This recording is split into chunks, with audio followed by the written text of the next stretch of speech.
Many have suggested, as Christopher Smart just did, that this is really a negotiating tactic. Do you believe that? And if it is, what's the end game? Well, thank you again for having me. It's great to be here. Describing these things as negotiating tactics, I think it's selling short what the problems are. We really do have some very serious and significant trade friction with our partners, and those trade frictions can only be addressed either through the imposition of tariffs or really sitting down and having serious discussions with them. And to get our trading partners to change their practices, there has to be some leverage, and tariffs would be the leverage. But it's not just tariffs for the sake of tariffs. It's tariffs to address some real significant trade frictions that are hurting U.S. businesses and taking away jobs. But these aren't just any three trading partners. There are three largest. Trillions of dollars of goods come into this country from these countries, many of which we rely on, and there aren't necessarily clear existing supply chains from elsewhere to make up for any friction that may cause if there are higher levies in place. So how should we expect the impact ultimately if we are to see blanket tariffs of this kind in terms of what we will see in this country as a result? I mean, that's absolutely right. If to the extent that there is no substitution effect whatsoever, a possibility for substitution, we have to address these trade distortions. And look, Canada, Mexico, our closest trading partners, our most relied upon trading partners, which is why it becomes that much more problematic when a country like Mexico is allowing the exports of illegal fentanyl to the United States or is allowing China to circumvent the import restrictions, tariff measures we have in place to address their distortions by just building up plants in Mexico, right? So there are partners, we like them, but yes, we have serious problems that have to be addressed for the sake of the entire ecosystem, the trading bloc.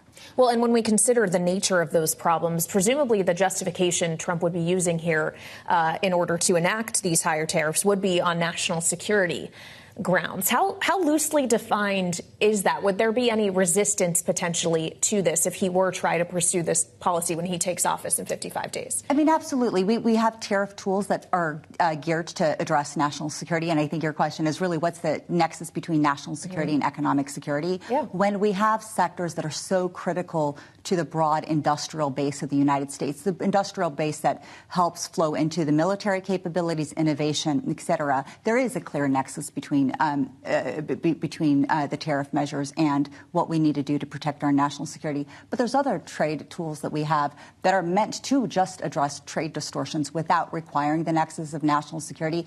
The bottom line is we have a number of tools that can be credibly used to address some real significant problems in trade with our closest trading partners. Well, and presumably those partners would use the tools at their disposal as well, many of which are the same, right? There could be retaliatory tariffs placed on the U.S.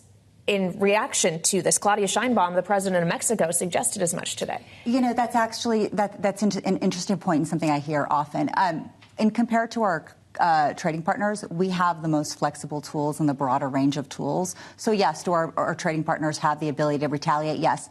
But there's a couple of points that need to be made. Retaliation by our trading partners, when we're actually engaging in good faith efforts to address distortions, right, is a problem. That also underscores that our trading partners are not really working to solve the problem or kind of playing in a tit for tat when we're working in earnest to solve real problems.